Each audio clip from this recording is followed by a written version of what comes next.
বাড়িতে ফোন করেছিলাম মাকে, মা বলছে পিঠে বানাবো, চালের গুঁড়ো করছি। তখনই আমার মাথাতে ঢুকলো আমিও পিঠে বানাবো। তো অল্প কিছু আলো চাল ছিল, তার সঙ্গে গোবিন্দভোগ চাল মিক্স করে ভিজিয়ে রেখেছিলাম। মিক্সিতে পেস্ট করে নেব। কে চালের গুঁড়ো করবে বলো তো? আমার অত টাইম নেই।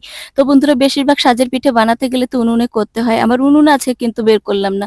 ভাবছি গ্যাসে করে দেখবো, হলে হবে, না হলে পরে দেখা যাবে।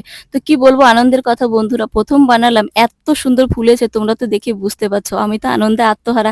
এখন না আমার বরের কথা খুব মনে পড়ছে জানো তো বন্ধুরা, উনি শুকনো সাজের পিঠে খেতে খুব ভালোবাসে। অফিসে আছে, বাড়িতে নেই। তাই ভাবলাম কিছু পিঠে বানিয়ে ওনার জন্য তুলে রাখবো। একটা পিঠে ভেঙে প্রিন্সকে খাওয়ালাম আর আমি খেলাম। এত ভালো পিঠে যখন হচ্ছে তাই ভাবছি কিছু পিঠে দুধে ভিজিয়ে রাখবো। ভেজানো পিঠে খেতে তো খুব ভালো লাগে। তো বন্ধুরা, বর অফিস থেকে বাড়িতে চলে এসেছে। এখন মোটামুটি ৮টা মতন বাজে। আমাকে বলছে রেডি হও, একটু ঘুরতে বেরোবো। মেয়েকে বললাম চল বাবা, বলছে না মাম্মি আমি যাবো না, কাল থেকে এক্সাম শুরু, অন্যদিন যাবো।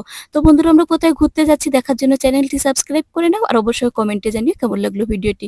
সবাই ভালো থেকো, বাই বাই।